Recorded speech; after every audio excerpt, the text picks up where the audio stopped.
Hello everyone, welcome back to the channel of Delusional Theories. My name is Joe and I review all of your favorite TV shows, or almost all of them.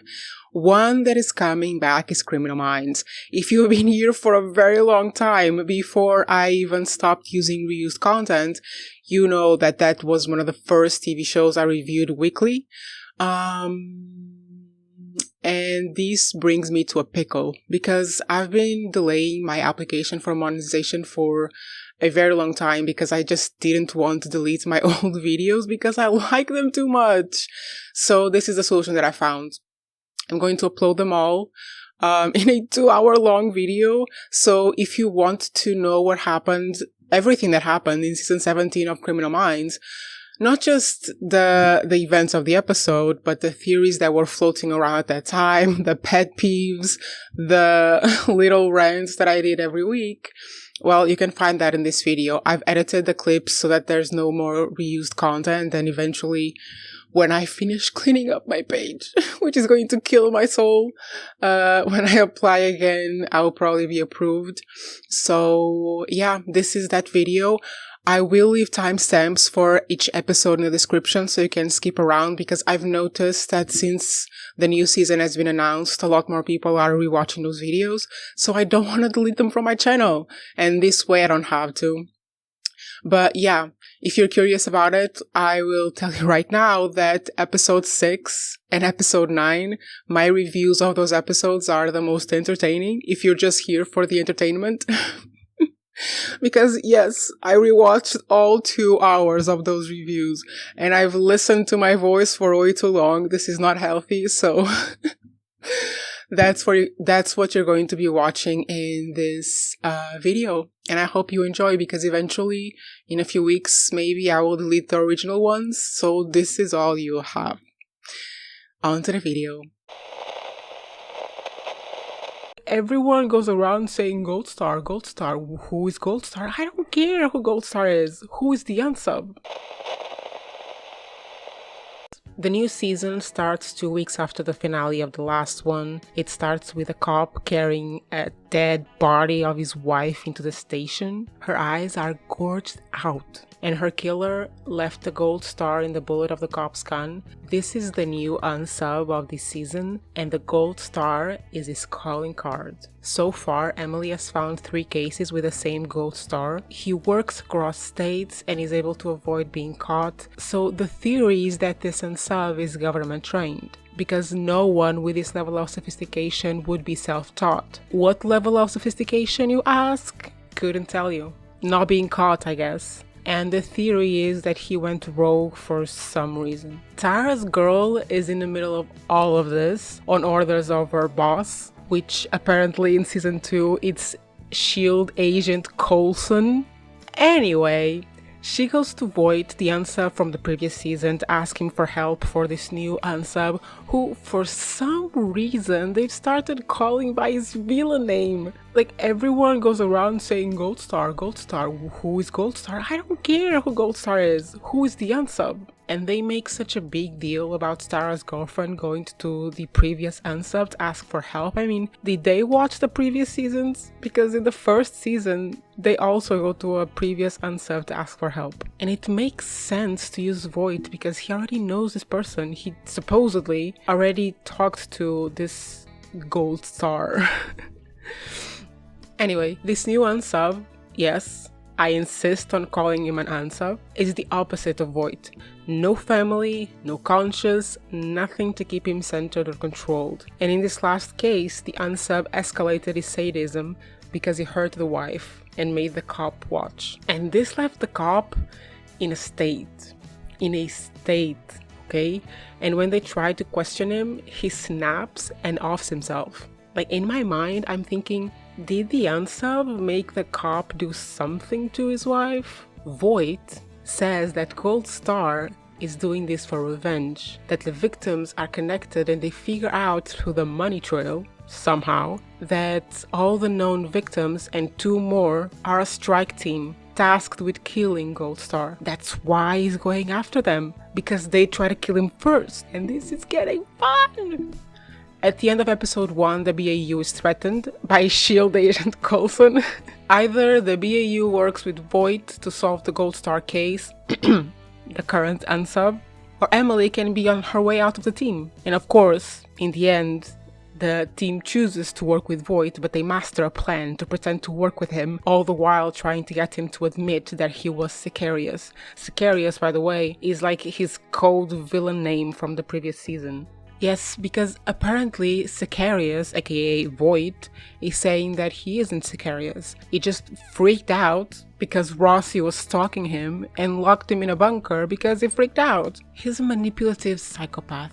What can we do, you know? So anyway, they need him to admit or to trip up and say something that will expose him as being Sicarios. You know, the unsub of the previous season. Side note, Tyler is acting suspicious. He wants to find the unsub through the money trail, so he proposes a stakeout at the address connected to the payments of the strike team from the previous episode. But the little sneak, Tyler gets inside the building without the others. They don't notice him getting there, and he gets the ID of the supposed person behind it, but doesn't tell them. He's obviously hiding something, but by the way that they are treating this character, it's probably nothing bad for the team. It's just some, I don't know, random subplot that is going to take up my screen time in a future episode. So we're in episode 2, and we get another set of victims who are connected to each other, and initially they think this is Gold Star, but it turns out to be just a rando. Or is he? The team is working with Voit and he knows how to play them, but they also know how to play him. JJ gets him to talk by introducing the topic of his family and saying she'll get them to open his letters, one of these letters. Later on, Luke gets Voit to talk to him by being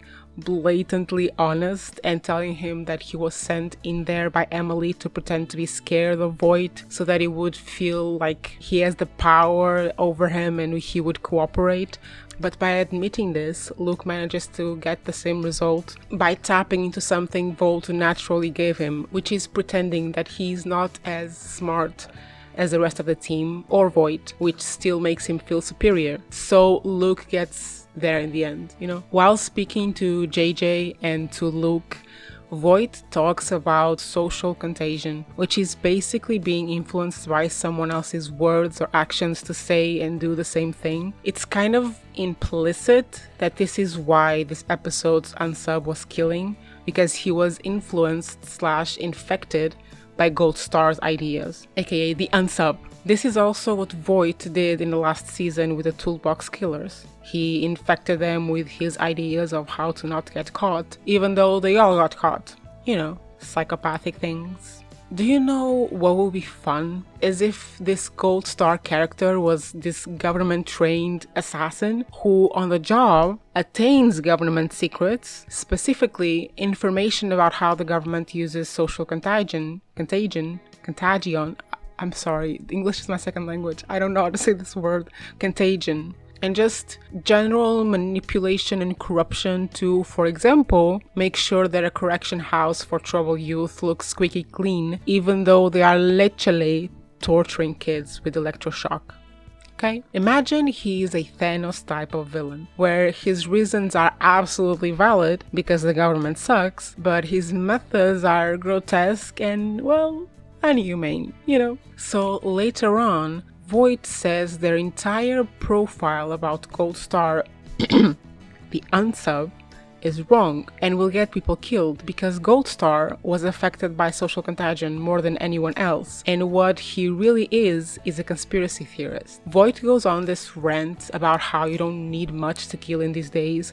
All you have to do is go online and tell a big enough lie that random people will kill for you. With this and everything else that we know, it seems that Voit is pointing the team in the direction of Gold Star having these insane ideas that were fed to him by some government agency who then tried to kill him when he went rogue, and now he is infecting other people to kill for him, much like Voit did in the last season. But the really fun part is at the end, the very end of this episode, because Voit says that not even the BAU is immune to this. And then he asks Luke to come close so he can whisper a secret to him, and he says, "I'll leave it up to you.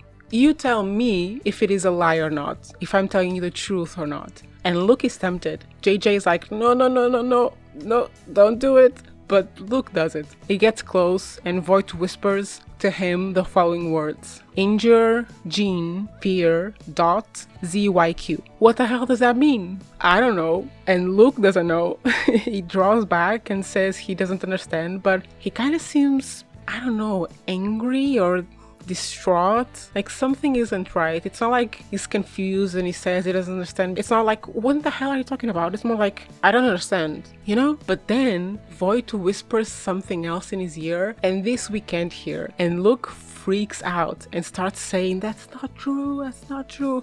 But Voit screams at him, you know it's true, Lucas. Lucas? Not Luke, Lucas. I don't remember. Has anyone ever referred to him as Lucas before? Is that his actual name? I don't know. Or is this a clue? That sent me into theory number 2. Listen, imagine that the US government... Okay, this is gonna get wild, and this is what you can expect from my channel as well, is completely ridiculous theories, because we're going out there. We're not watching Criminal Minds for sane behavior, okay? We're watching Criminal Minds for insane escapism, okay? That's what we're doing. So imagine... This is a One Direction imagine from now on, okay? Imagine that the US government has some kind of winter soldier experiment going on, where they don't make them into super soldiers because that's sci-fi, they can, whatever. But they are able to use social contagion, and some kind of mental control to make exceptional soldiers carry out missions that they then don't remember unless they are activated by some sort of spoken keywords. You know, like the ones Voit spoke to Luke. This is what they did to Gold Star and to the cop from the first episode. Maybe that's even why he killed himself, because when he came to, he remembered that maybe perhaps Gold Star had activated him and made him do that to his wife. Because when we see the flashbacks of his wife being tortured and killed, we see it as if we are in the perspective of the killer. You know? Does that make sense? I think it does. And Luke would also be one of these soldiers. And what if the words that Voit spoke to him actually activated him? What if? Okay, I'm really enjoying these episodes. I fucking love Criminal Minds. It's one of my favorite shows of all time, and I'm gonna watch anything they put out, obviously, but I'm actually enjoying them. However, I gotta point out 3 very specific pet peeves. First, and most importantly, the set dressing is so terrible in the first episode. Look at that bare ass table. Why are they standing still in a circle? They look like the Knights of the Round Table. And they look so much like characters in a show. Like, where are the chairs? Did they not have money for chairs? What was going on in that first episode? Is this like the new thing at the FBI? They don't sit to make the meetings shorter? At least one of them should lean against the wall, you know? I think JJ tries to lean against a table to work with the setting, but it's like, it's not working. And all the sets, mostly in the first episode and maybe some shots in the second episode, are so clean and empty, and I hate it so much. The OG seasons had such alive sets and cool shots. The Office shots are shit. In the first episode, might I say. Not all of them, but some of them are really repetitive. I mean, did they have a different director for those scenes? That's what I'm wondering, because the second episode was already much better, but there was still some parts where I was like, I don't like it, and I was getting worried, but no, episode 2 is okay. In episode 2 we have chairs, okay? I don't know what happened in episode 1. Maybe they filmed it before the set was ready. I don't know. Like, even their acting is better in 2. Second pet peeve, and I've ranted about this enough. However, I don't understand why we are giving unsubs names. I mean, I didn't understand, because then even the show explained it. Like, they understood their fan base so much that they knew they are going to question us. They are going to question why all of a sudden we are giving the unsubs names, and we gotta explain. We gotta give them those crumbs, you know? Serial killers were all the rage in the 90s, but now, come on. A budding sociopath wants to be an unknown subject. That's not where the clicks are. Pet peeve number 3. They over-explain every thing. They over-explain everything so much and I hate it. Give your audience some credit. We've been here for a long time. We understand what you mean. We can infer what you mean when you say that Ted Bundy gave up information about his own murders when he was helping the police about someone else. Like, we understand what that means. We understand the implications for this episode, okay? Stop over-explaining everything. We don't need it. We are buried in Criminal Minds lore at this point. Like, the only people you have watching this show are people who've been watching since season 1, who have rewatched it like 5-10 times. We know what you mean, okay? And we might get Reid back. He couldn't film for season 16, that's what I've heard, but he wants to come back.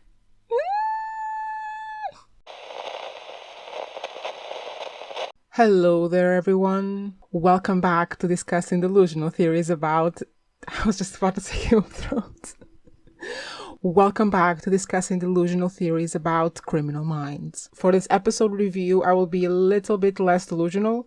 I will only discuss one delusional theory, maybe two, but one of them is not mine. And after episode 3 might not be so much delusional. We'll see. I'm going to discuss this episode from the most interesting parts to the most boring parts, so feel free to jump out when you can't take it anymore. No judgment.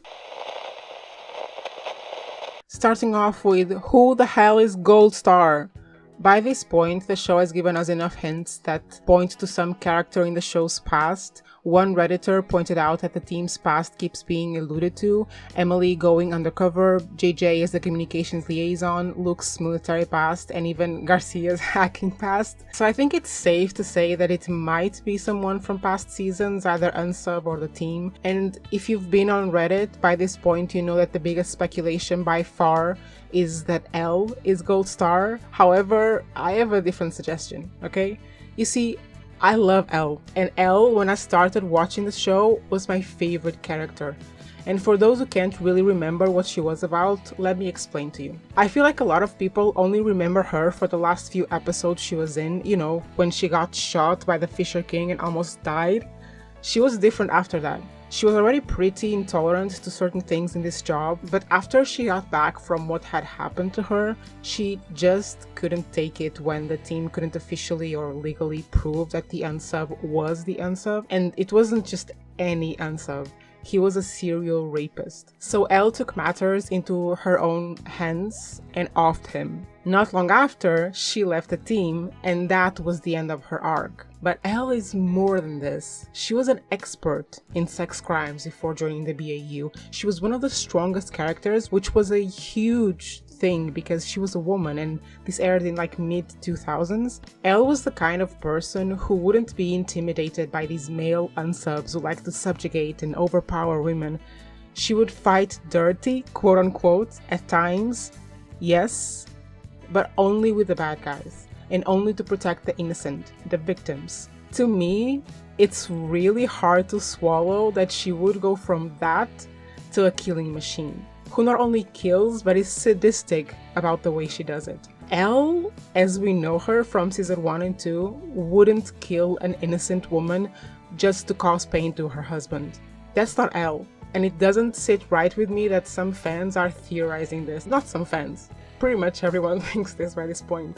However, she could appear in the show in a way that would make a lot more sense for her character. To explain this, I'm going to have to delve into the deep waters that I don't care about, which mention Tyler. When Tyler goes after the money man, who we identified in the previous episode, he asks him point blank what he knows about Gold Star. The money man, who by the way is someone that Tyler knows, says that the FBI didn't pay the strike team from episode 1 to kill Gold Star. So the question is, who paid them to kill Gold Star? And here is where I think that Elle, if she ever comes in, might come in. Because, as I've said, Elle was all about killing the bad guys. Even when she went rogue, it wasn't against the innocent. So I could believe that Elle became this figure in the shadows who takes care, quote unquote, takes care of the baddies that not even the BAU can get to or know about. Because this was the end of her arc on the show. She took care of the unsub that the BAU couldn't legally prove it was the unsub. So she took him off the street in an illegal way. And what if this is what she's been doing? Quote unquote, taking care of the few that the team can't catch. Now that I would like to see. Now let's discuss Voit's manipulation of the team and the two subplots that come from it, which are very good. Voit is managing to get what he wants out of the team. Okay, 1, to see his family, and 2, to create an edge between the team. So what did Voit whisper to Luke? He whispered a website on the dark web about the BAU, and he told Luke what the website is about. It existed in 2014 with anime characters of the team and was taken down then, but Voit and his boys brought it back to life apparently, and made it about what, you ask? JJ deep fake corn. And what's worse, Emily already knew about it. So when JJ and Luke go on a road trip to go talk to Voit's family per his request, Luke tells JJ about the website's existence but not its content. And JJ already knows that it existed from before but doesn't know what it is now. JJ, being amazing, already knows what Voit is trying to do to the team by giving Luke this information. And she's just perfect and says it's all fine and that she understands why Emily hid it. Luke doesn't tell JJ about the deep fake in this car ride, but he tells her later. And this is how the episode ends, and it's just sad.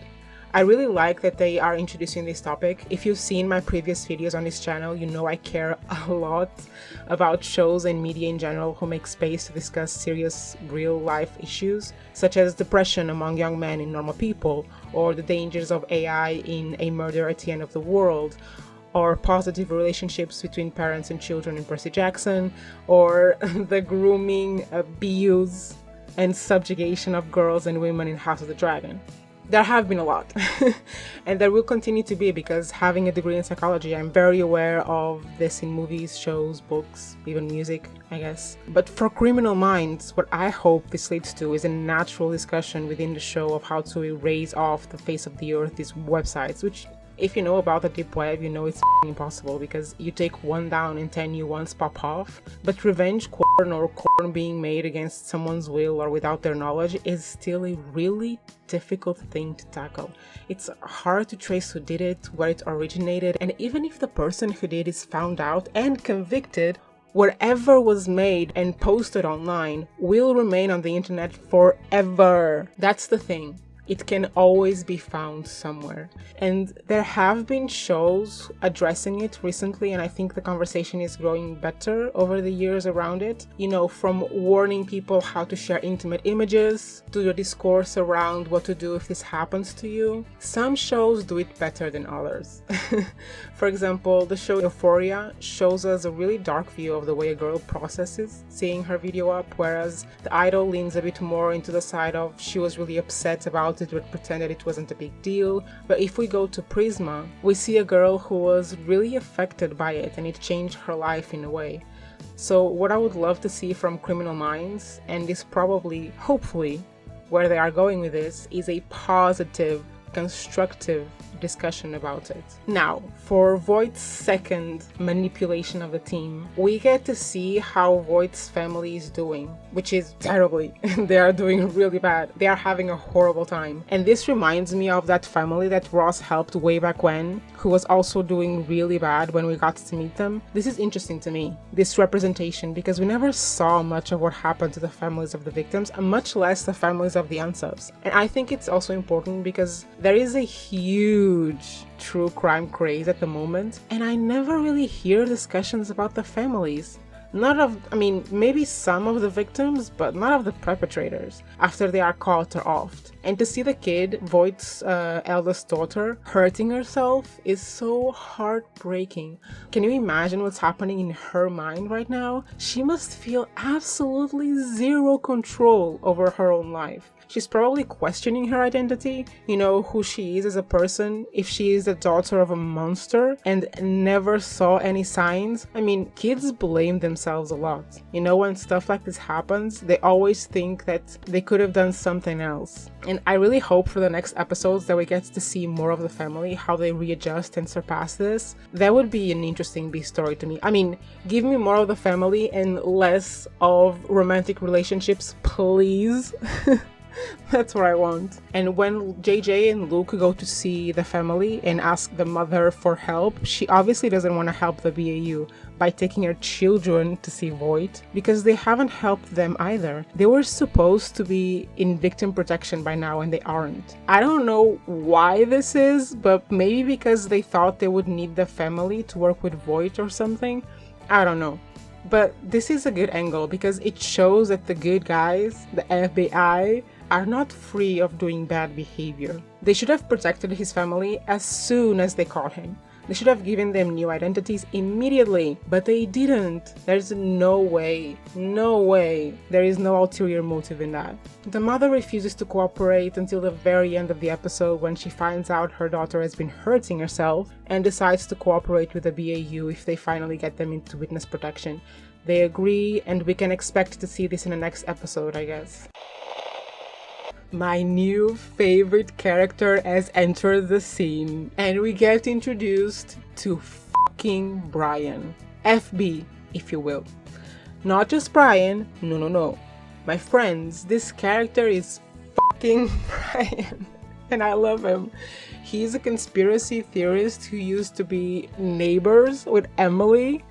Brian, fucking Brian, has quote-unquote sources about the BAU cases, and Emily asks him to stop doing conspiracy theories online about their unit. He says he won't post more videos for the next few weeks, but the next time they meet, he's literally being beaten down by 3 men in a very suspicious manner, and when Emily gets there to help him, the police comes way too quickly. And FB says that Emily was the one who hurt him. I don't really have any insane theories about Brian, except that he definitely has a source that we have already met, and he's definitely right about something and obsessed enough that it will get to a point when it becomes important.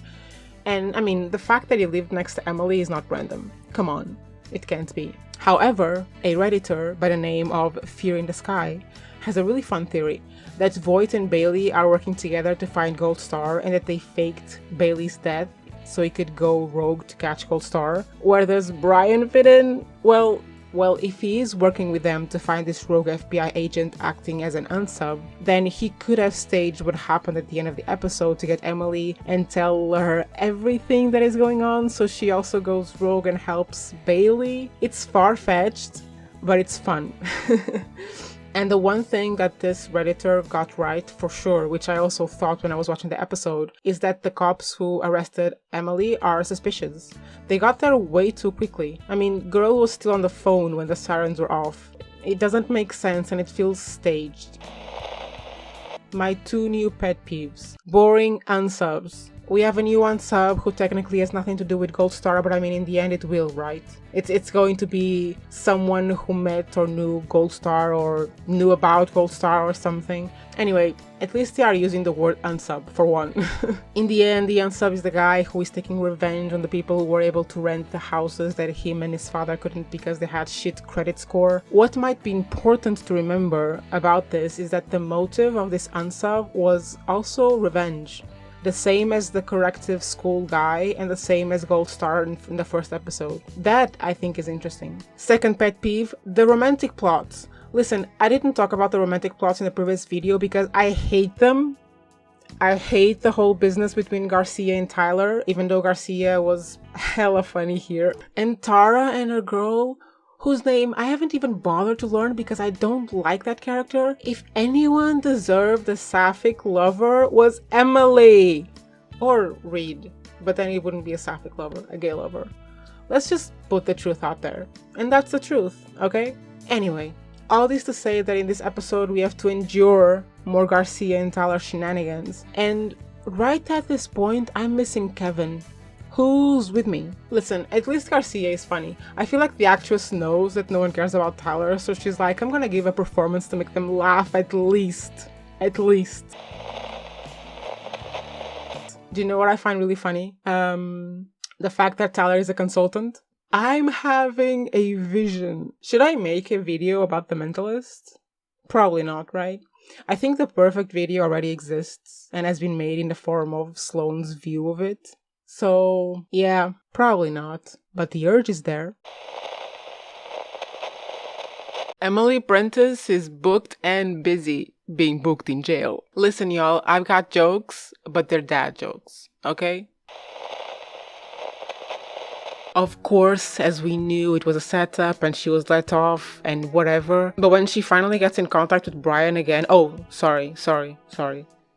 Brian again. Guess what information that maniac has in his possession? The fact that Gold Star is not one unsub, but a program. A team of unsubs. The fact that this information comes to us from Brian is insane. However, favorite character right there. Do I understand how Brian got that information? Absolutely not. And I am mystified to what the is going on with that situation. However, we now know a little bit more of what's happening with Gold Star. So let's discuss that. Gold Star is a program. It is a team made up of 5 people, 5 members, and we have already met 2. The theory that is going on within the BAU team is that this 5-member team was created in Stewart House. Now, Stewart House is the corrective education facility for young people that we got to know in episode 2 with the unsub from episode 2. This is the house where they sent a bunch of kids who technically had behavioral issues but maybe didn't, and was quote-unquote squeaky clean, but it wasn't. So the theory is that these 5 members met at Stewart House and someone put them in a Gold Star program together to make them into assassins? I don't know, but this sounds like something the government would be involved in. So I'm curious. So who are these 5 members of the team? Well, the first one we already met in episode 1. His name is Damien. He is the protector of the group. He's the leader. And they conclude this because Damien was the one who went after the strike team from episode 1. And about that, we also find out that the strike team was paid by someone, and each member of the strike team was given a target from the Gold Star team. And the police officer we see in the beginning, whose wife was brutally murdered, was tasked with killing Damien. And that's why Damien was especially brutal to him. So my theory about the police officer clearly makes no sense. Which it never did, okay? It never did. Then in episode 2, we met Hayden. Hayden is the second member of the Gold Star team. There's really nothing much to say about him. And the third member we know so far is the unsub we meet in this episode, Jade. Now, Jade is hella fun. Remember what I previously said about boring unsubs? Well, I take that back, because she is not boring. And why is she not boring? Because she's part of the Gold Star team, the Gold Star program of unsubs. Do we know how they were created? No. Do we know who wants to kill them? No. But we do find out who they are. Now, Jade is killing sheriffs.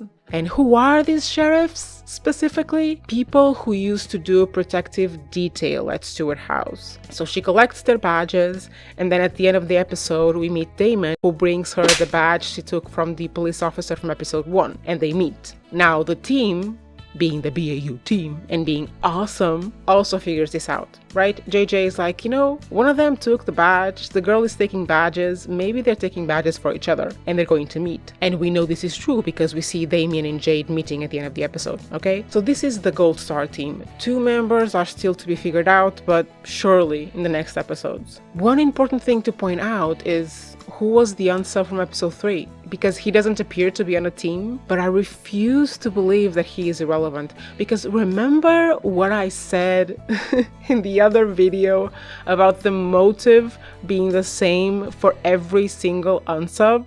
Revenge? Well, what about that? What about that? But the one thing they all have in common: revenge. So, I don't think that the unsub from episode 3 is unrelated. I don't think in the style that they are making Evolution, they would do an episode with an unsub and it be completely useless to the overall arc of the show. I don't think that's what they're about right now. So I am confident that it will make sense in the future. Hopefully, maybe, let's see. Now, after all this information from Gold Star and the Gold Star program and the Gold Star team, I am left with questions. First, why are they taking out the eyes? 2, who started the Gold Star program? Who did it? And 3, who paid to kill Gold Star? Or, in this case, the Gold Star team members? Now you see, as I've said in the previous episode, and I will reiterate here, wouldn't it be fun if that was Elle, rogue Elle, being like, you wanna be serial killers and evade the BAU? You gotta get past me. So at the end, they know who Gold Star is, they know that they probably will meet, so now what they need is to figure out where the fuck they are. So who do you think they will go to for help? Insert our favorite serial killer of evolution, Voit. But how do they convince Voit to help them? Well, let me explain. Remember that in the last episode, Voigt's family agreed to go and visit him if they were sent into victim protection afterwards? Well, they go and visit him. At first, I thought maybe his wife was going to conspire with him or something like that, but no. She's just pissed off, like it's her right to be, you know? But then his eldest daughter tries to kill him. And in the middle of all of that, it kind of looks like she could have given him something, or he could have taken something from her pocket or something like that. Could she have passed him something? From her disposition and general behavior over the past few days, I don't think so. I don't think she would be in cahoots with him. But I don't know. Maybe she is. And also, why am I feeling for Voit? Why do I feel a little bit of empathy right now for the way that he wants to see his family, or at least the way he's portraying that he wants to see his family? Honestly, he's giving Frank vibes. Do y'all remember Frank? Because I mean, with Voit, his family is the only thing he seems to care about. But is it genuine? I mean, it appears to be, because this is how they get him to do things. But is it genuine? Like, can he actually care for people like that? Because I thought he was a psychopath. But is he? It is again with his family that they managed to convince Voit to go online and talk to Damien. Because when her daughter tries to kill him, he becomes super concerned, genuinely seems concerned for the well-being of his daughter and afraid that she will turn out like him. So the way that they get Voit to cooperate is to give him a deal that if he helps them and gets in contact with Damien, they can get a professional to talk to his daughter and to help her not become a psychopath, basically. Some people online are saying that the team is below par, that they're not doing consistent and quality work in this season. And I just want to remind you of Luke in this past episode. Like, Luke managed to lie to Voigt's face while Voit knew he was lying and trying to manipulate him into something, and Voit still went with it. Luke is doing actual great work, people. And Voit still keeps his facade, he still keeps his mask of, I'm not sicarios, I didn't do anything wrong, whatever. And the whole time, they are calling each other's bullshit, they are calling each other's bluff, and they know it, and they still play with it. It's like a sword fight where both parties know the moves of the other and they still fucking fight it, you know? It was fun. It was a fun scene. Luke is getting some really smart moves in this season. I don't know who's writing this script, but he's getting the good move. Him and Emily, let's be honest. But I did notice at the end, when Emily went to talk to Voit about helping out with Damien, she was the one who mentioned his name, Damien's name. Voit didn't. And in my mind, I'm thinking, is Voit actually that knowledgeable? Does Voit actually know who Gold Star is? Has he actually talked to them or knows how to contact them? I don't know. And his daughter's monologue with JJ, her conversation with JJ was just heartbreaking. And the thing is, with the way they are portraying Voit and the involvement of his family and this conversation with her daughter, I think they are trying to make Voit into a anti-hero of some sort. How is he capable of caring about his daughter that much? He can't, can he? But yet, it seems like he can. And why are they painting him in that light? Why is the show trying to make us feel for him? Why is the show trying to make Voit into a sympathetic character? This can't be by chance. They are doing this for a reason.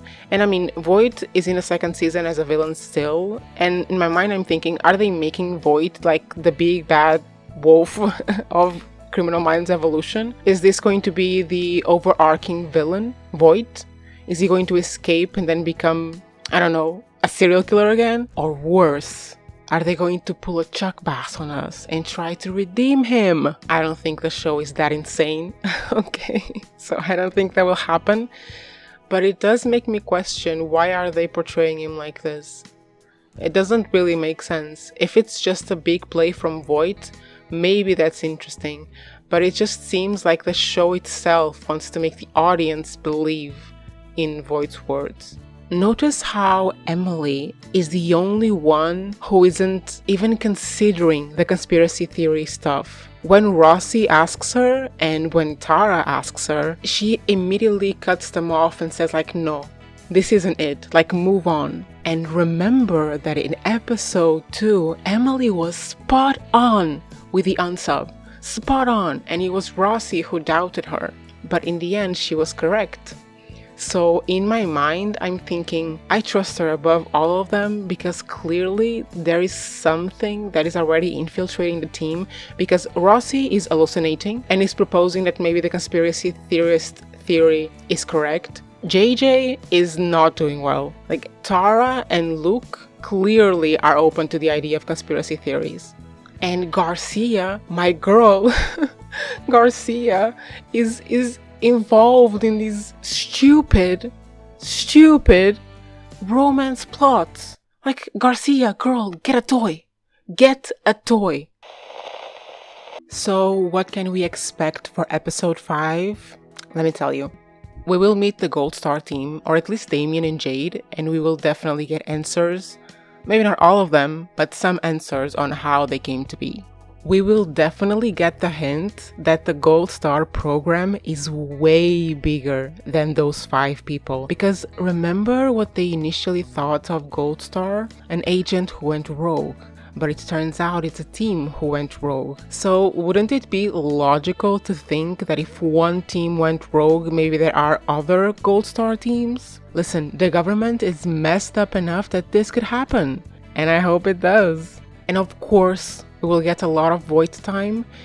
It will be interesting to see his interaction with Rossi, and specifically to see the interaction of hallucination Voit with real Voit, because at this point in time, hallucination Voit is still Voit as we meet him at the beginning of this season, but real Voit is not the same person. He's not doing well, or at least he's pretending not to do well. But anyway, it will be interesting. And lastly, I don't know if we're going to get more of Voigt's family, but I really hope so, because I'm enjoying this narrative and I think it's important to show that part of this story. What are your predictions for next episode? Let me know and let's discuss it, because that's the part I enjoy the most. Hello, welcome back to discussing delusional theories with me. The episode begins with the BAU getting Voit to contact Damien and convince him to meet in person. Now, how does he do this? By sending him a secret Morse code message saying the final target is North Star. Now, who the hell is North Star? I don't know. It doesn't mean anything to the BAU, and Voit says it doesn't mean anything to him either. Or does it? You see, in this episode, we have additional discussions on how the Gold Star team was quote-unquote made. And let's run through it, okay? So the Gold Star team initially meets at Stewart House. They are kids with supposedly behavioral issues who are sent to Stewart House for re-education, where they are supposed to have a very positive experience, but they don't. They are abused, tortured, exploited, whatever it is, we don't really know, because there are no records, which in itself is suspicious. So the theory the BAU has is that while at Stewart House being abused and vulnerable, these kids were targeted by a private military service and fed a conspiracy theory about what happened to them at Stewart House. And this is how this private military service was able to contract them. So as per the BAU theory, this private military service got these kids out of Stewart House, fed them this conspiracy theory, gave them, I don't know, assassination contracts to work for them, and sent them on missions for a decade that would confirm this conspiracy theory, so that they would be indoctrinated and re-indoctrinated into believing in this conspiracy theory over years and years and years, which gets us to the point in time where the show starts, because something had to happen to make this team go rogue. Because remember, in the first episode they discussed Gold Star as an agent who was government trained who went rogue. So of course, this private military service is going to send a strike team to take out the Gold Star team that went rogue and can possibly expose them. And so we start the first episode with Damien taking out the strike team that is after them. Now, what strikes me as very odd is the fact that a private military company would employ cops that work for the government to take out this team.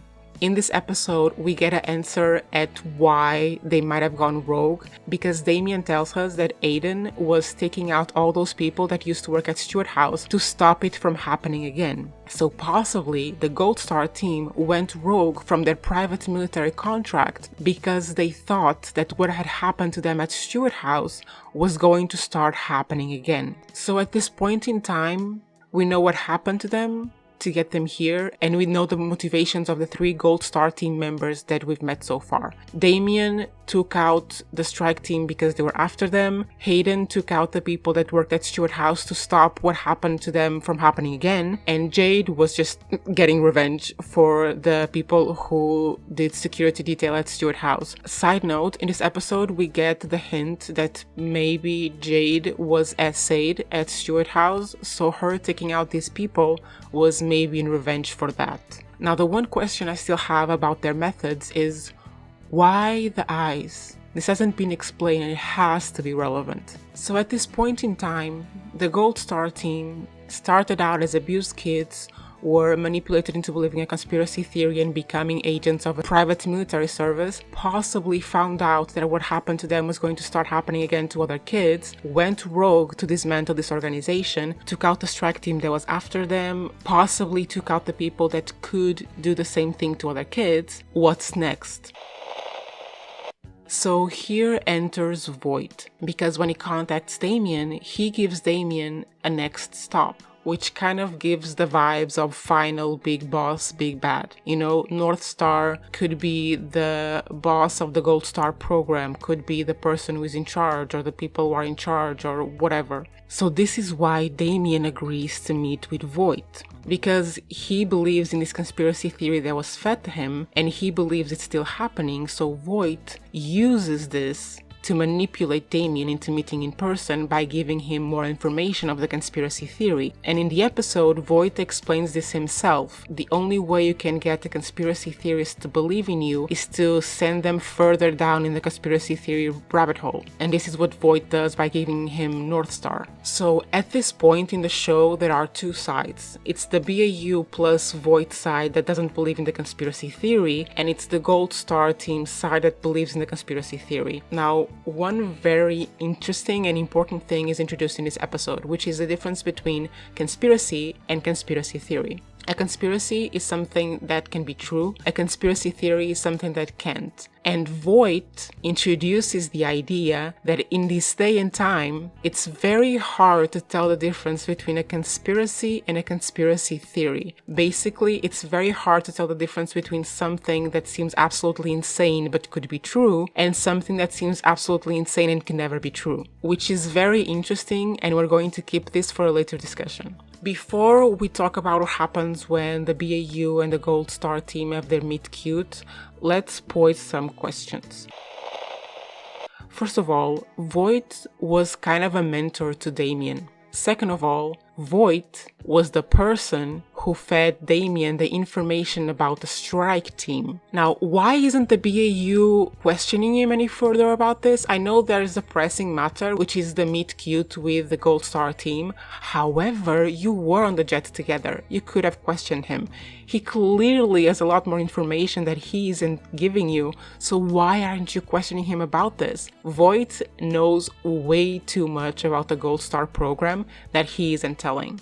Either he's playing his cards really, really well, or he knows what the conspiracy theory that the Gold Star team believes in is. And with him knowing all of this, and if it is proven that the reason the team went rogue is because they found out that what happened to them was happening again, is it possible that Voit was the one who told Damien that they were going to start another Gold Star program? I think so.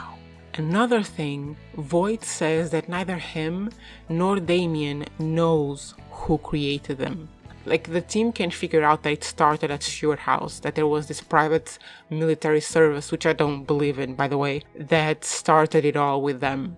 But I think Voit is lying. I think he knows. Voit keeps giving out information when it's most convenient to him, so he knows a lot more than what he's sharing. And this is why it makes absolutely zero sense to me that Emily and Rossi would want to take him out. What are they thinking? So they're meet cute. Basically, nothing happens. In this episode, Jade and Damien prove themselves to outsmart the BAU team, basically. They know in advance something isn't right, so they plan for it, and the BAU team is distracted by a bomb, so Damien is able to get in contact with Voit without anyone noticing. And Voit and Damien talk, and we never hear what they talked about. We know that Voit is satisfied because when he gets back behind bars, the man is smiling. Smiling is mysterious, mischievous, psychopathic smile.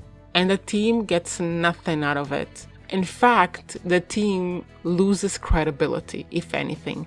Because let me explain to you what happened. When Voit came up to the BAU, they made a decision that Rossi wouldn't be there. He would be behind an office door and not appear to Voit, which was insane. And it made no sense, because when it came out, it kind of seemed like a power play, but it wasn't. It wasn't a power play. And somewhere in the middle of all of this, after they found out that Voit was the one who gave Damien the information about the strike team, after they find out that Voit understands what's happening with the conspiracy theory and the way that it's manipulating the Gold Star team, after they find out all of this information that Voit has and hadn't given them before, they still decide that the best possible thing they can do to Voit is take him out.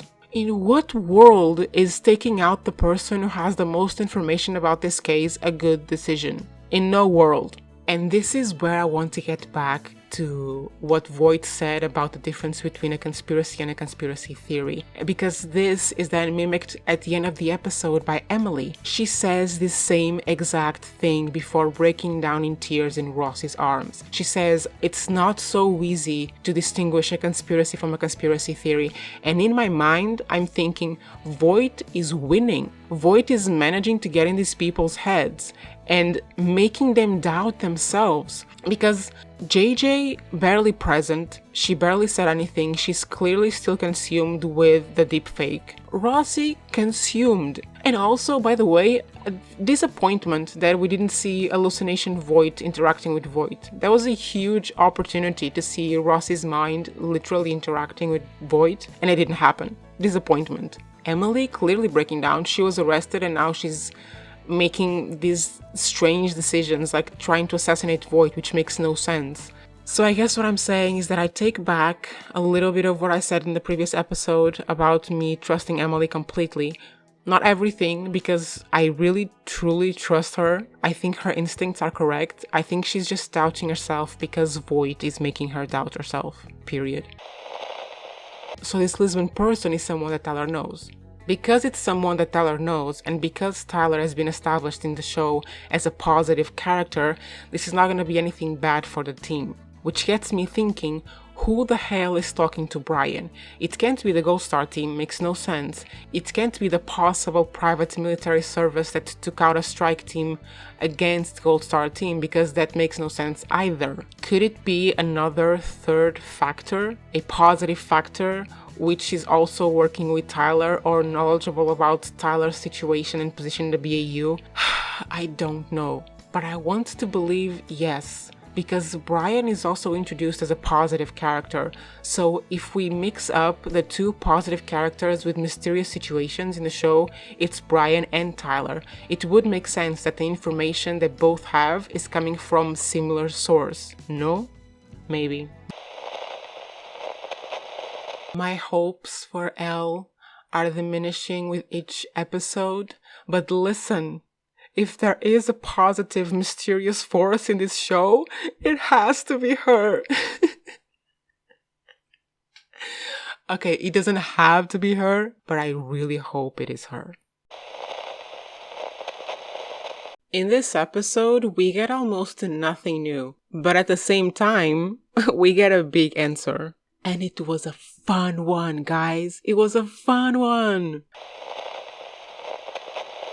I really like the Rossi hallucinations. They really get better as they get worse, don't they? But the really interesting aspect of it was the contrast between Rossi's PTSD-induced hallucinations and Emily and JJ's THC-induced hallucinations. I don't know what they meant to do with that, but to me, it shows that the team is disconnected. That's what I feel. I mean, while Rossi is allegedly fighting for his life, losing his mind, Emily and JJ are just high on edibles, eating everything in Garcia's apartment. The definition of a filler episode if I've ever seen one. So I don't really think that the scene with Hi Emily and JJ has an actual point to the show. I think it was just filler. It was just a filler episode. This whole episode was filler. I mean, the girlies have been complaining a lot on social media about the fact that the TV shows with 20 episodes with filler episodes are gone. And I mean, Criminal Minds Evolution answered, didn't they? You miss filler episodes? You want an episode where almost nothing of relevance to the plot happens? We got you. And they did it. Criminal Minds Evolution has just signed, sealed, and delivered it. Filler episode. However, the revelation that we get is a pretty good one, guys. This is a little bit insane, but also makes sense for Criminal Minds Evolution and Criminal Minds in general, and is literally correct on everyone's guess that the unsub is someone from the BAU's past. But before that, I'm gonna say it. Guys, I'm gonna say it. Someone has to. I'm gonna say it. Rossi needs to quit the field. He needs to quit the field. He should be like a consultant behind a desk or giving classes at the university, or I don't know what they call it, the FBI Academy. He needs to quit. This is too much for him. I mean, he started the BAU together with Gideon in what, the 80s or something? And Gideon quit the BAU like 15 years ago. Gideon quit 15 years ago because he couldn't take it. Because it was too much for him and he was starting to see the world with this really dark, negative lens. 15 years later, Rossi is still doing it. I mean, it's clearly affecting his judgment, it's affecting his well-being, and I'm sorry, but he needs to retire. Or at least he needs to take a step back and just consult, you know, teach, something like that. Because baby boy is not okay. Out of Emily and JJ's high... I'm sorry, I cannot say that with a straight face. Out of Emily and JJ's high, we get JJ finally discussing the deep fake with Emily, and I have opinions about this scene. First of all, very relatable that JJ needed to get high to discuss shit like this, because girl, same. Second, I hate how this was done. Hate it. Because what I want is a manhunt. I want them to take down the website. I want them to track every single person responsible for it. I know it's not possible because it's a dark web. I understand that. But I want them to live in the TV show and just do it. I want them to track them down and put them in jail and take that deep fake shit off of the internet. Off. Guess who Teresa Lisbon is? Oh, I'm sorry. Guess who Teresa is? Tyler's ex-girlfriend. Because we haven't suffered enough with romantic plots, including Tyler. We need to bring another one. We haven't suffered enough, people. We have to bring another one. I am so tired of this man. I'm clearly also very tired because the thing is, I am recording this right after watching the newest House of the Dragon episode. After what just happened to my baby girl Rhaenys, I am destroyed, I am distraught, and I am distrustful. And I am very clearly very tired and laughing about every thing. Yes, Teresa is Tyler's ex-girlfriend. Basically, she was stalked and hacked by Gaspar because he wanted to get revenge on Tyler for what Tyler did to him. It's a mess. It's a mess. But basically, Gaspar goes to the BAU. He's like, give me the phone you cloned for me. Tyler's like, you, I won't give you a shit. And he basically confirms that the people who hired him are a private security. What the is it? A mysterious private contractor was hiring Gaspar. And Gaspar apparently doesn't know who they are. They just send him tasks and money, I guess. I don't know. Like, thank you, Gaspar. Thank you for nothing. Again. And what does this fucker do? He calls Tyler to get the cloned phone back in exchange for information about this private contractor. And what do we get? The audience? Nothing.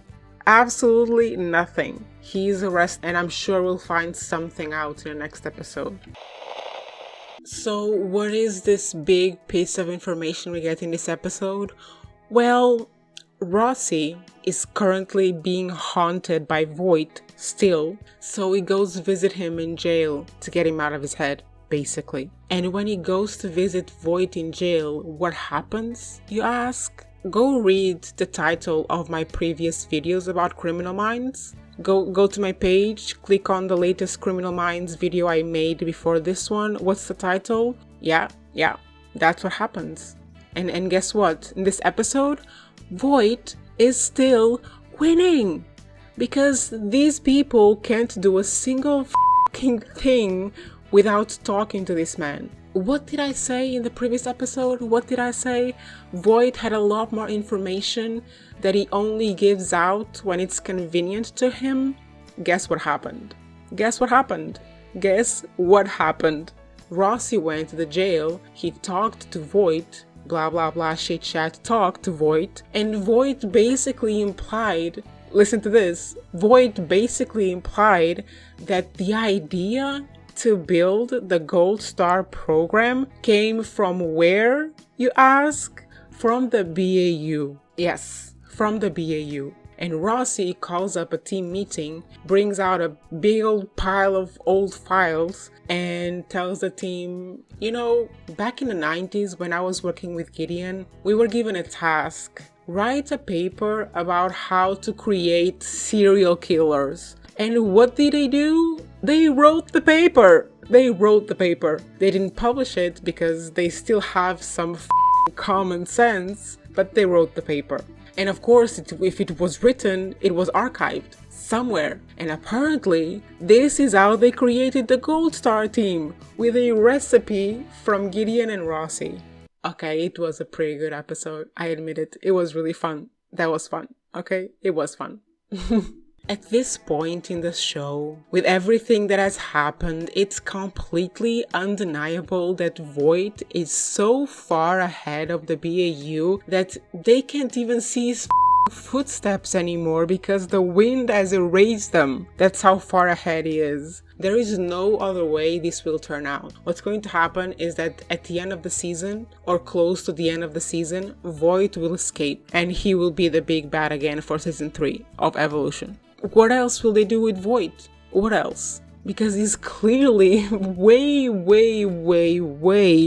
ahead of the BAU. And my question at this point is, where is his family? Because when he escapes, he's going after them. So we should know where they are. For the next episode, we can expect Garcia to dig out some information from Gaspar's associates and shit in general. And we will have probably suspects or ideas on who this mysterious private company is. And also, we can expect Gold Star to start coming after the BAU. Because As per Rossi's and Voit's conversation, Voit basically gave them North Star as a vague term, another clue in the conspiracy theory they are trying to solve. And what North Star signifies is just the origins, where the Gold Star program started. So their search is now in that direction. Who created the program? How was this made? And eventually, the Gold Star team, at this point, Damien and Jade, are going to figure out that it came from the BAU and are going to come after the BAU. So we can probably expect this from the next episode.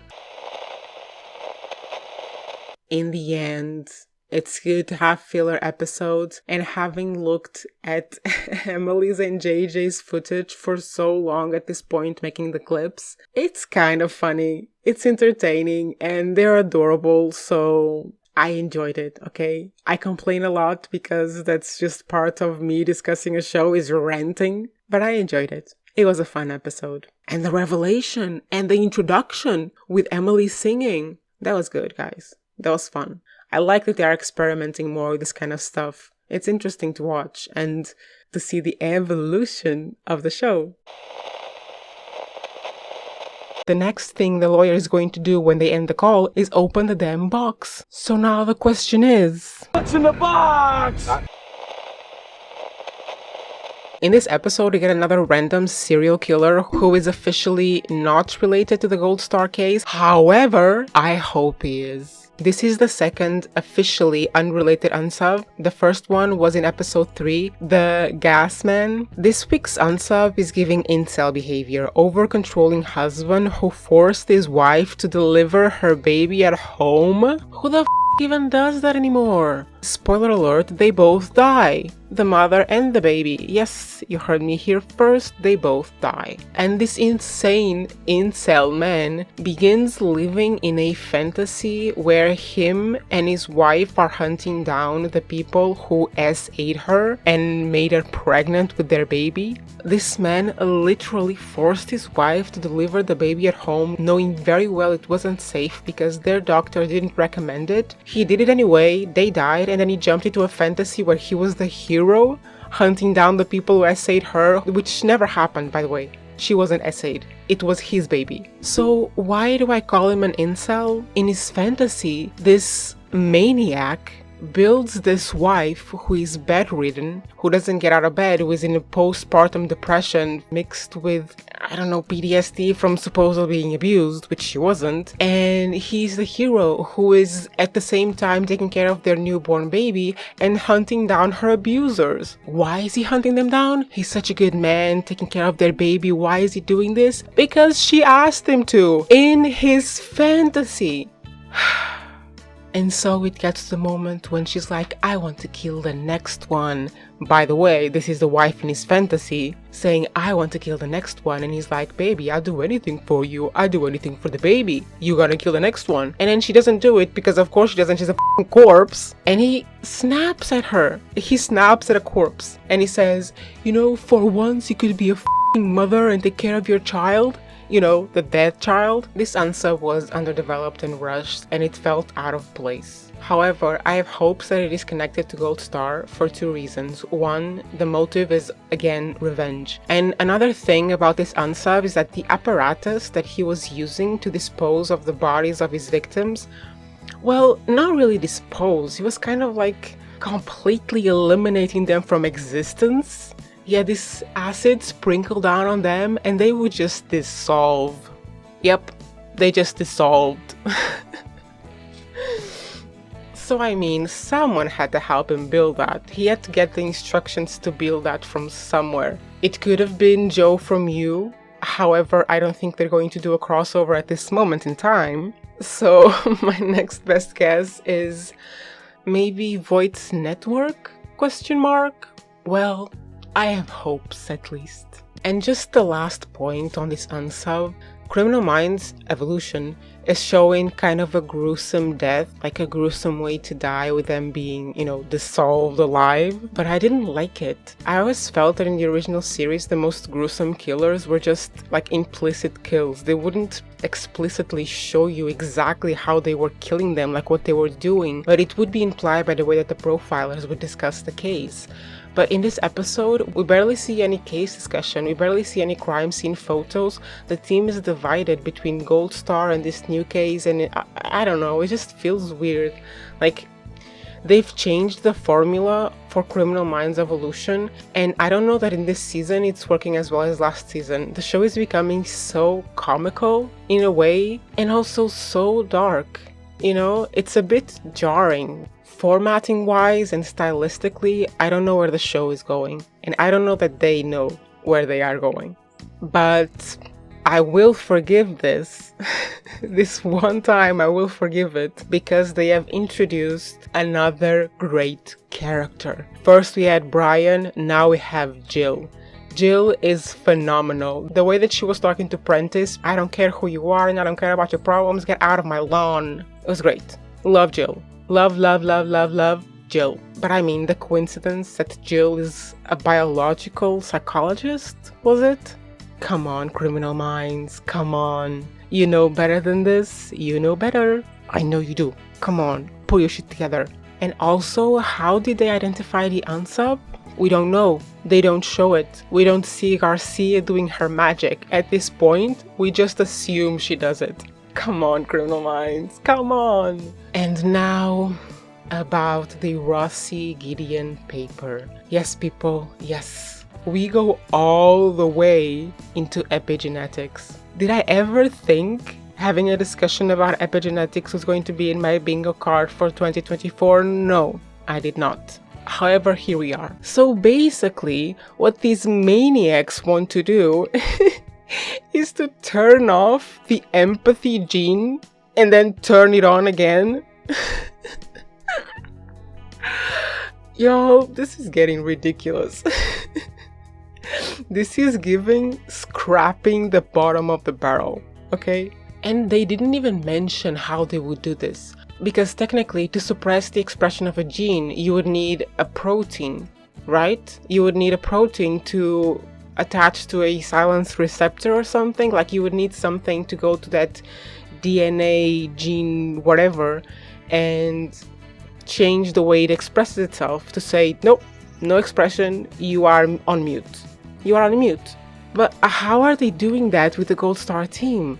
Like, they just inject them with something and it suppresses that part of their DNA, and then they inject them with something again to stop suppressing it. It's a mess. It's a mess. And they don't even do a good job of explaining it properly. They just give like an explanation like you would do to a 5-year-old. However, my people, do y'all remember my theory for the police officer in episode 1? That I thought he might be like a Winter Soldier type of person who was activated by Damien somehow to kill his wife and then drag her to the police station. Well, I was wrong about that. However, doesn't this sound a little bit like that? To activate people and deactivate them to turn them into murderers? I mean, with Steve Rogers, it was about his memories, right? They took away his memories. Here, they're taking away empathy. But I mean, was I wrong? No, I was not wrong. The fact that Criminal Minds went there is just insane. Man, oh my god. If this show ends... Oh my god, I'm gonna hate this so much. If this show ends by the BAU... People, I'm gonna throw the TV at the wall. If this show ends by the BAU turning the Gold Star team empathy gene back on, and they're like, oh my god, I'm so sorry, I didn't mean to do all of that, I will be so pissed, because that is the biggest cop-out ever. If the show ends like that, the BAU team fails. I'm putting it down, people. I'm putting it down as one possible ending, as one of my theories for the end. If this silliness is carried that far down the line, I might quit it. Okay, I won't quit the show, but I might, but I won't. But I will want to, but I won't. Voit is still being Voit, still manipulating everyone around him, only sharing information when it's convenient to him. And what does he get his lawyer to do for him? Dig in the dirt for a box to give to Damien. And how does he get his lawyer to do this, you ask? by promising to find someone to help him off his wife. Did everyone in the back hear that? Voit manipulates his lawyer to dig in the dirt for a box to give to Damien by telling him that he can help him find someone to off his wife. Totally sane behavior. They clearly have him under control. Voit who? And when his lawyer gets to the box, he literally calls the cops that are on prison duty with Voit, and Voit and his lawyer talk on the phone about the box, and Voit, the brilliant maniac that he is, tells his lawyer, under no circumstances you are to open this box. Don't open the box, I don't want that. And of course he says this knowing perfectly well that the next thing the lawyer is going to do when they end the call is open the damn box. So now the question is, What's in the box?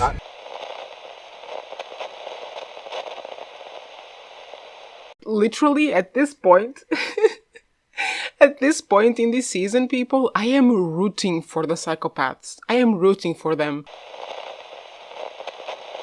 And my question here is, why do we keep getting romance plot lines that we didn't ask for? Why is there so much romance in the show all of a sudden? Garcia is literally in a love triangle. I mean, let's count them. Garcia and Luke, which is being recycled for jokes over and over again. Garcia and Tyler and Teresa, and now possibly Teresa and Luke.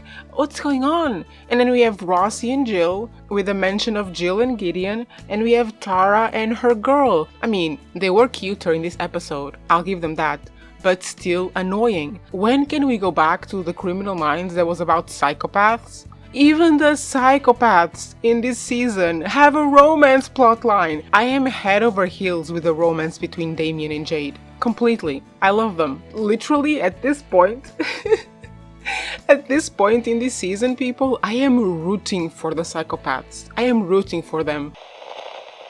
When the ending happened of this episode, I was in pain for many reasons. One, it was poorly done. 2, they were at this point my favorite part of the show. And 3, I don't have a 3, but the first 2 are pretty good. Listen, the way that Damien's death was done was stupid. It was absolutely stupid. And I'm going to explain to you how this should have happened. Because I mean, from the beginning, as soon as they say, ooh, someone is coming after you, we gotta protect you, as soon as they say that, we know, as an audience, we know that whoever is coming after whoever is going to get to them. Of course, when in the last 20 years of television, has anyone said, I have to protect you because they're coming after you, and then they don't get there? When? So of course, the Gold Star team gets to Jill, of course. Who was surprised? Not me. But what truly annoyed the hair out of my head was the fact that Damien seems to believe Jill so quickly. What do you mean it just takes a 10-minute conversation for him to believe that his entire life was a lie? I think something else was in play back then. There's no way he would have believed Jill just from a 10-minute conversation that involved his foster father. Alright,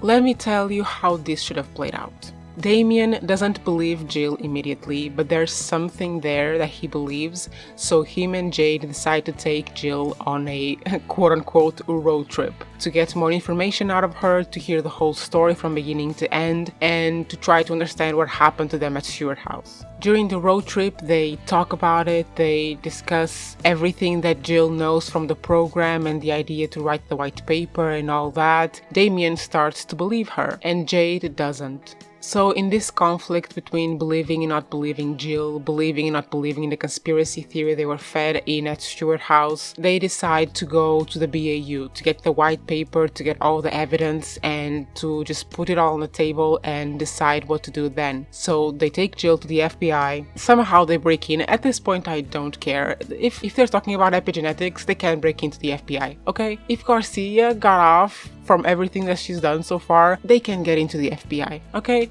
So they do it, they find the evidence, and only after seeing everything, all of the evidence, all of the years of records, everything they had on Stewart House and other possible institutions that were going to do the same thing, or maybe already did the same thing, only then do they believe it? And at that point, Damien wants to stop their mission, but Jade, clearly being the one who believes them the most and who is more affected by what happened to them, she still wants revenge. If not on the people that she thinks is responsible for what happened to them, at least on the people who were truly responsible and enabled this, the FBI. In this case, she would have probably directed it to the BAU, which is where the paper came from. So Damien and Jade fight. Jill manages to get away or to get help, and in the confusion of everything that is happening, the BAU or the FBI or whoever the fuck comes to help them gets to Damien. So Damien can't kill Jade like he promised her, and everything else can play out like it happened in the episode. He makes a signal, she shoots him, it's devastating, and it's a way better ending for Damien's story than what we got.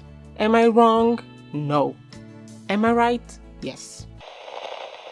Honestly, there are a lot of parts of this show in this episode that I would rewrite, but I think one of the things that is also missing, or not missing, but just not consistent, is the way they are filming it. Because in some episodes, the shots are really interesting and really seem to put us in with the characters, like you feel like you are living that with them. I'm thinking about Ross's hallucinations now, but then there's other shots, and it's a little bit in every episode. It was really bad in the first episode, but then just kind of randomly distributed along the episodes. There's some shots that are really terrible. They're just static. They're very generic. It hurts my soul to see it on Criminal Minds. And for this, I'm gonna give the example of the scene where Rossi and Jill are in Jill's house looking at evidence from the Ghost Star case. The shots are so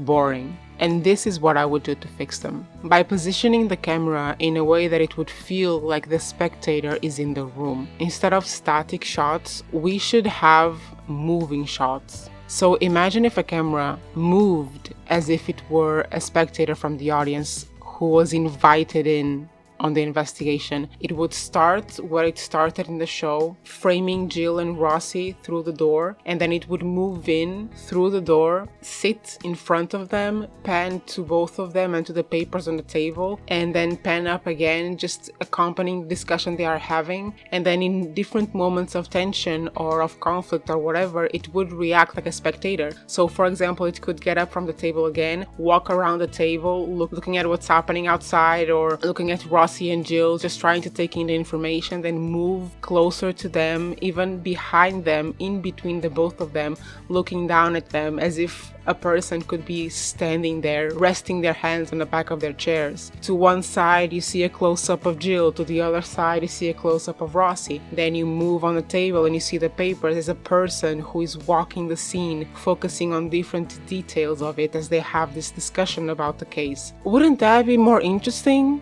Criminal Minds people, I see you on YouTube, hire me. Once again in this episode, we find out almost nothing about them. The only thing we find out, which we kind of already knew, it's that the conspiracy theory that they were fed was that if they helped the person who hired them, they could prevent what happened to them from happening to other children. Like, hello? We knew this. We knew this was the mission they were on, but the questions we really have are not answered once again. Who is the private contractor? Who is the person who is barking orders to the Gold Star team? Is there a person barking orders to them? What the f is happening with Voit and his lawyer? Where are the rest of the Gold Star team members? There are 2 people we haven't met yet. Where are they? This is how I think the series will end. We will get to this private contractor, whoever it is. Somehow Voit will escape, and either Jade or someone else from the Gold Star team will escape as well, and these 2 are going to join forces. And the 3rd season could very possibly be a sort of contest or war or run to see who gets there first between the BAU and Voit/Jade or any other Gold Star team member. What will they be running to? Oh, I don't know. The other possible locations for Gold Star programs? I think that's the 3rd season. A chase between Voit and his puppies and the BAU to get to the other locations of the Gold Star program. And yes, my people, yes, I am still very hopeful. Well, no. I am still very delusional about the idea that Elle could return. At this point in time, I really couldn't care less if any of the other people return. I mean, I think the best chance is for Reid to return, but if he doesn't, I don't really care. But Elle I wanna see, because she really got a bad treatment. Now that I think of it and rewatching the show, Elle deserved better. And I think that this would be just a great story for her. She was once an FBI agent who got really hurt on the job, and it affected her profoundly to the point that she could no longer be an agent. But she still wanted to help the people who suffer like her, so she started this badass company or service that acts in the shadows to punish those who the authorities cannot reach far down enough the rabbit hole to punish. I would be so down for that. Like a kind of vigilante kind of but from like a big shadow organization. Come on, Criminal Minds, if you have the audacity to present us with the idea that you can turn off and on the genes to empathy to create the Gold Star team, please bring Elle back as this badass vigilante figure. Please. And about this ending, I absolutely hate the fact that Jill was screaming her lungs out when Damien was shot. Jill, who was in part responsible for what happened to him. Jill, who abandoned the program decades ago. Jill, who did barely anything to help him, is screaming her lungs out, all the while Jade, who has literally been this guy's friend and lover for years, who had to shoot him so that he doesn't get caught by the police, she has to run away, like swallowing her sobs and her cries so they don't hear her until she gets to scream to the fucking trees. Yeah, you can't say I did not like that. Criminal Minds, this is a message for the showrunners. Y'all have good ideas and y'all have some really good shots in this season. Just be consistent. Stop trying to appeal to a new audience with all these badass music intros and these complex storylines and a really dark TV show, and realize that your audience has been established for years.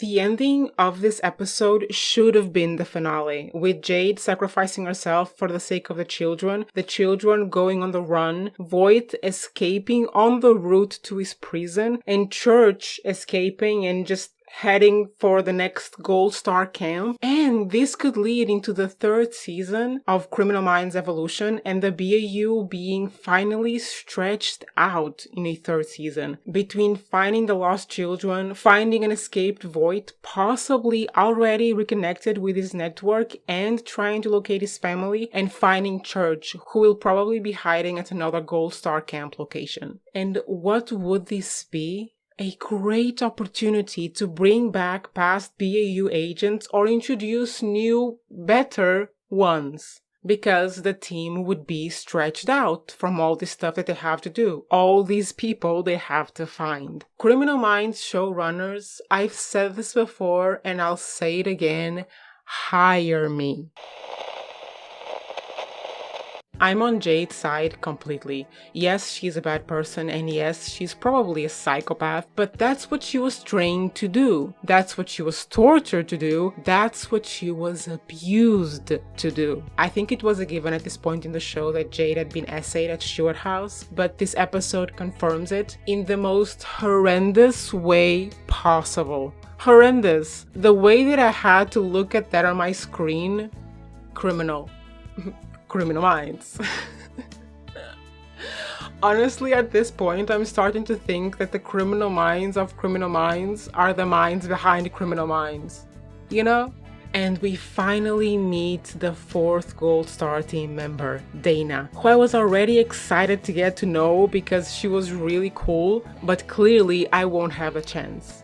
Or will I? Because you see, what would make the third season I've just laid out for you even better would be flashback sequences. Flashback sequences where we get to see how the Gold Star team came to be. I'm gonna give an example. It doesn't have to mean anything, just listen to me for a second. First episode, how they grew up and how they ended up at Stewart House. Second episode, the abuse they suffered. Third, how they trauma bonded through the abuse. Fourth, a possible escape attempt or some kind of conflict. Fifth, them being saved by church. I mean, quote unquote saved. 6, training to become assassins. 7, actually being assassins. And 8, ending with Damien getting notified about the strike team, which was the first episode of the current season. It worked for a murder at the end of the world, it could work for Criminal Minds Evolution. And wouldn't it be just the cherry on top of the cake if in the flashbacks there had been moments when the BAU agents had heard about or even consulted on Gold Star cases before they even knew they were Gold Star cases? I mean, is that not a good idea? I'll let you think on that. Let me know in the comments what you would do in season 3 to continue this story and fix some of the things maybe you didn't like so much in season 2. Oh, and by the way, we don't get to meet the 5th Gold Star team member, but we do hear about him, Peter, in a way that kind of implies that we will never see him because Church might have unalived him, but we don't know for sure. But okay, I keep going on about Church, but who is he? Let me take you on this ride. Do y'all remember the private military contractor that both contracted the Gold Star team and the strike team to take out the Gold Star team? Well, Frank Church is the CEO of said company. However, the Gold Stars don't know that Frank Church hired the strike team to take them out. They don't know, obviously. Because who else is Frank Church? Did you guess the conspiracy theorist behind the conspiracy theory that has the Gold Star team members manipulated to do his bidding? Because you guessed right. I didn't, but you did. Okay, so this is what happened. He basically bought Jill's idea for the Stewart House, you know, to help troubled kids, and said, well, sometimes in my head, the word helping really just means torturing. And that's what he did. That's what he did. He created Stewart House to torture abused kids, to make them into psychopaths, to make them into assassins. And that's what that man did. Created Stewart House, abused those kids, never showing his face, and then he came up to Stewart House as their Lord and Savior to take them out of the abuse, and he told them, you know what? You can use all of this anger, all of this trauma and turn it into something productive. To do what? Oh, I know, to save other children like you. And Jade and Damien looked at him and thought, but how can we do that? How can we save other children like us? And Frank Church told them, well, I happen to have, you know, this private contracting company to train assassins. And that's what he did. He took them out of Stewart House as their savior, with them not knowing that he was the one who put them there, and he trained them to be assassins, and when they were ready, he sent them out on missions.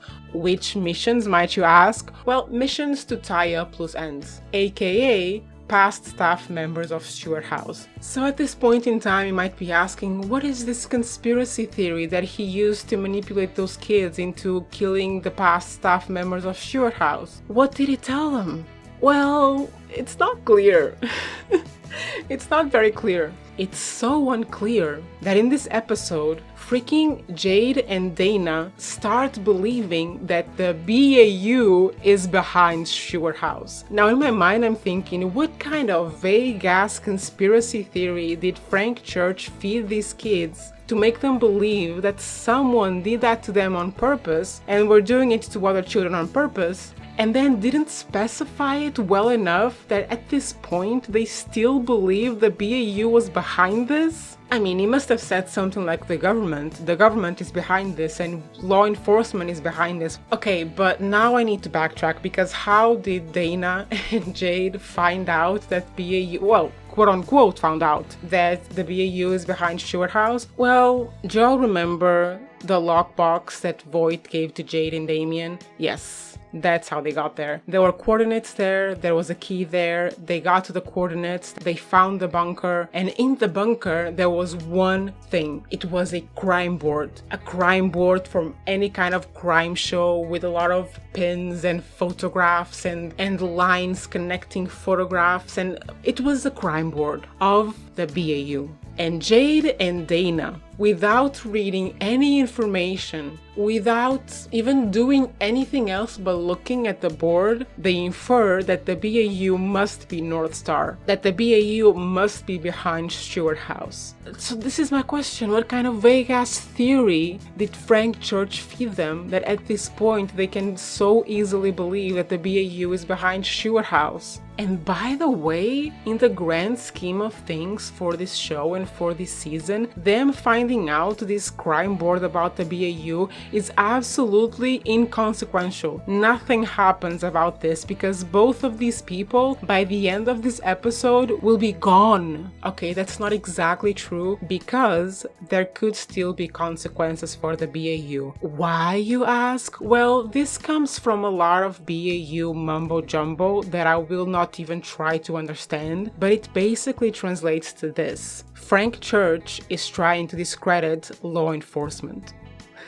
Apparently, nationwide law enforcement is trying to discredit them. I don't know, maybe he wants it to be private law enforcement. I don't know. I don't know politics in the US. But Frank Church is trying to discredit law enforcement. And basically, Agent Coulson has been trying to protect the BAU from being credited for creating Stewart House. So from this Criminal Minds mumbo jumbo, the conclusion comes that they will have one shot. It's a very dramatic conclusion that the BAU has one shot to take down Frank Church before he basically manages to discredit the entirety of the FBI. And right about at this point in time, I have to set the record straight about one thing. Frank Church has absolutely no riz. It's in fact painful to have to watch a bunch of Gen Z and boomers not only pronounce the word riz, but know its meaning. People, I'm a millennial. I don't use the word riz. Why is Criminal Minds so adamant at appealing to a younger audience? Criminal Minds, my guys, my babies, you have your audience. It has been established. It's not gonna change. Anyway, what is Rizman doing at this point? Oh, nothing really special. Just, training the next generation of gold stars. Jade talks to the new her, Mila, and we get the most disgusting and horrible and horrendous and just plain evil revelation that Frank Church basically SAs. At this point, I think he did it to all of the female Gold Star team members, and he did it to Jade, so the nightmares that Jade has been having all along were not nightmares. She was just drugged and being essayed. Jade finds out the truth, she revolts, she makes Mila take all of the children out of the camp, she sets up bombs in the entire camp, and she blows it up. Now, do we find out what happens to Church? Does he escape? Does he not? No. Do we find out what happens to the BAU? No. Because, oh, by the way, did you know this? That the BAU had gotten a warrant to go arrest Frank Church, and by the time the bomb exploded, both Ross and Emily had just entered the camp. Do we find out what happens? No. Is any of them going to be dead? No. My predictions for the next episode are very succinct. Church escaped. Someone on the BAU is very hurt in the hospital but will be okay. The kids will be found very soon because, what skills do they actually have? They will catch Church and they will figure out that there are a lot more active Gold Star camps than they thought. And Voit will definitely be the last shot of the season. He will be escaping with a smile on his face. I was right about Voit being the last shot of the season, but boy was not smiling. I was not right about the hospital because I was hoping for at least some injuries. But no, all we see is Rossi under an iron door, hallucinating Voit. Again, no injury and no death to my great disappointment. So what else do we get from this season finale? Well, we get a somewhat big reveal. it was surprising. It was surprising. And a strange Garcia and Voit interaction, which, well, I enjoyed. I enjoyed it greatly. I enjoyed the cringy of it, and I enjoyed the badassery of it. Even though I know that using that word is very cringe. I know, but I liked it. I liked it. Alright, let's get to it. Jade's explosion takes out no one. I mean, I'm sure it takes out some Gold Star camp staff, but who cares about them? The children surrender. Rossi was rescued. Emily and Church are taken captive. Oh, right. Emily is taken captive. Let's all place bets. Let's place a bet. Who thinks that Emily is going to be killed in her kidnapping? They even make a joke of it in the show by having Jade tell Emily how many times she has been taken captive and interrogated. Y'all, it's hilarious if you look at it that way, which I do. Oh, and who else is there to help Jade take Church and Emily captive? Pete! He's the 5th Gold Star team member, which I thought might have been dead. Not dead, okay, very much alive. And yes, people, yes. Here lies the big revelation of the season. Can you guess which character from last season you couldn't give 2 shits about? Can you guess which character it is? Take a guess, because that's who is going to be in the big revelation. Did you all guess Douglas Bailey to be the big brother of Pete Bailey, 5th member of the Gold Star team? No, me neither. Can you guess who doesn't give a shit about Douglas Bailey? Me. Listen, at least I'm in sync with the showrunners on flashbacks about how the team might be intertwined with the Gold Star team. I didn't mean they should be related, but, well, a girl takes what a girl gets, I guess. I meant something more encompassing of the whole season and without involving blood relatives. Here is the juice. And by the way, it's a juice that Rossi figures out with the help of guess who? Guess who helps Rossi figure out yet another part of the case? Hallucination Voit. And yes, Rossi goes to visit Voit in his minimum security prison. As usual, Voit and his deep well of information buys him another visit to the human world outside of bars because he chit-chats Rossi and once again convinces him that without his help, they will not catch Gold Star. Man, when will Voit run out of knowledge? When? Oh, but just you wait, and I'm gonna break it to you right now. If you haven't seen the episode yet, because I know some of y'all haven't watched the show, I got you, I'm here for you, and I'll break it to you. Voit does not escape. Rather, he experiences a shift in power. So the juice. Pete B, the 5th member of the Gold Star team, is Pete Bailey, little brother to Douglas Bailey. Who is Douglas Bailey? Who was Douglas Bailey? He was the deputy director of the FBI that Voit shot and killed last season. Basically, Pete was a troubled kid who was sent to the Gold Star program, indoctrinated into the conspiracy theory, and became part of the Gold Star team. Now, because the Gold Star program was created with a white paper that came out of the BAU, Agent Coulson, aka the director of the FBI currently, had to hide everything. And now we all know what happened. And in this moment in time, Pete blames the FBI not only for creating the Gold Star program, but for killing his brother. So who does he take revenge on? Emily Prentice, by kidnapping her together with Jade. And now we get to the point in time where Church and Emily were kidnapped by Jade and Pete. Oh yeah, what happened to Church? He was shot by Jade for being a pedophile. No notes. Let's all applaud Jade, please. Applause for Jade. Oh yeah, and what else? Pete has been after Emily since the beginning of the season. Yes, he's the one responsible for Brian, apparently. And I don't know that this completely makes sense. It's kind of a mess. And to add insult to injury, they spent this whole season building Voit up as this unbeatable well of information. just to bring him down in this last episode, which they kind of give a hint that this is just the beginning of Voigt's takedown. But did it really feel that cathartic? Is it Festin levels of cathartic? About this Emily persecution by Pete, does it make sense? Because when the girls find the BAU crime board in Voigt's bunker, they look kind of surprised and unsure. In fact, they say they need to go quote-unquote home to confirm if this is even true. So how much did they know? Were they aware that the white paper was written by the BAU? Did they know that the BAU was their target before Voit just sent them in that direction? And how is it that Pete was targeting Emily since the beginning, and at the same time the rest of the Gold Star team doesn't know anything about it? I mean, I know Damien mentioned at some point that he lost contact with Pete,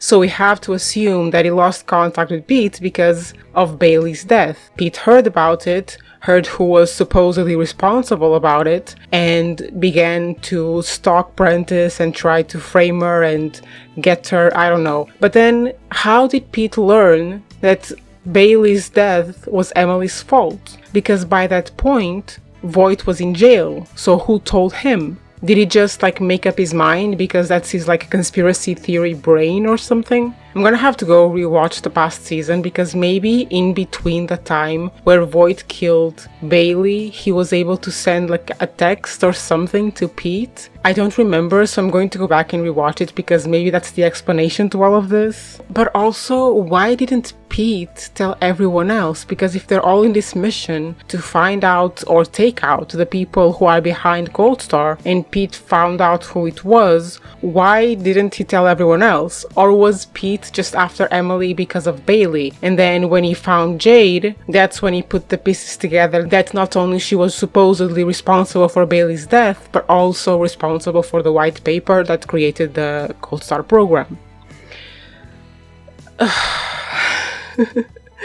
I've been thinking way too much about this. Yeah, there's a lot. I mean, if I can figure out all of these little details, and with the information from this season and past season, put everything together and make everything make sense in the end, I might change my mind. I might change my opinion about this season and actually, learn to enjoy it with a second rewatch of the whole season. This is something that I want to do. Binge the whole season before I put out my next video with my final thoughts about it. So look out for that. Alright.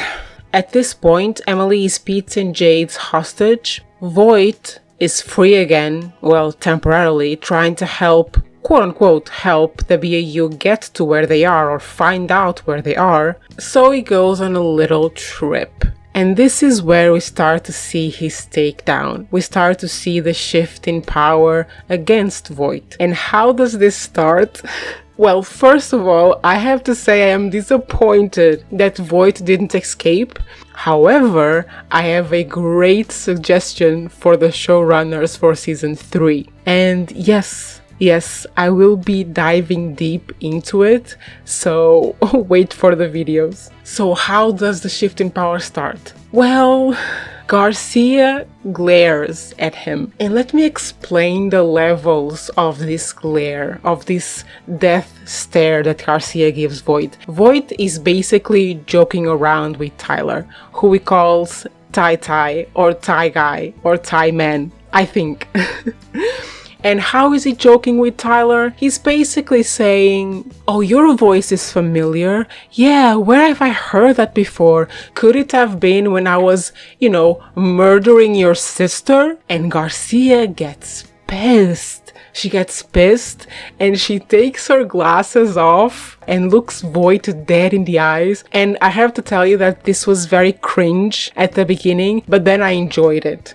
I enjoyed it because it was a moment when Garcia said 0 words. 0. She said nothing. She just looked at him and she knew and he knew and everyone in that room knew and we knew what she meant. she's a hacker. She's a dangerous enough hacker that she's in that CIA list, and also was enlisted by the FBI because, I mean, if you got them working for you, they're not working against you. You see, Garcia is not a psychopath, she's not a bad person, but she was once where Voit is, on the other side of the law, and Garcia, if she wants to, is dangerous. And this is the moment when she's basically saying to Voit, try me, and he knows she can destroy him. So I thought this moment was beautiful. It started out cringe, but it was beautiful. I loved it. It was probably the peak of the episode. To be honest, it was my favorite moment of the episode. It was Garcia's death stare. Second takedown was by JJ. JJ got Voit alone after he did his hacking to find Emily. She got him alone and he was trying to get under her skin, being like, oh, did you look at BAU Gate? Have you seen your deep fake porn on the internet? And my girl, JJ, I was so proud of her. She was like, yeah, I saw it, so what? I know what you did. I know that you used recorded images of your wife, mother.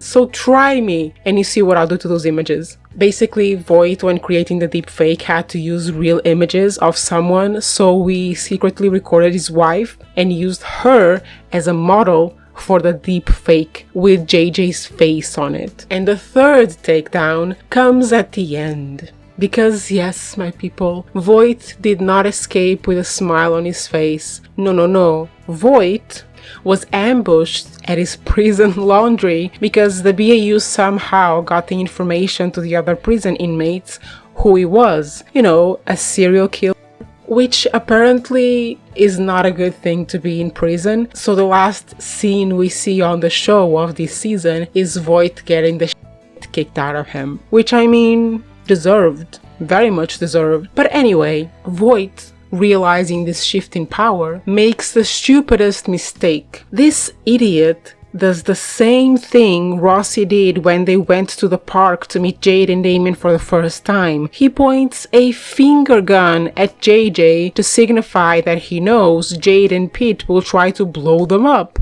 I mean, you figured out that they were going to try to take you out by this hand gesture, and then you do the same to JJ as if she wouldn't be smart enough to remember it?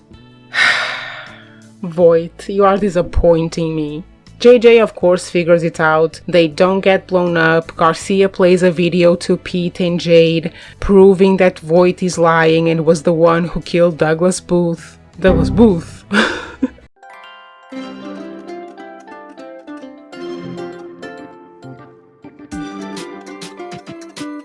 Douglas Bailey. They surrender, and once again the BAU wins by talking the unsubs out of it. The BAU becomes a happy family again. And who don't we see in the end?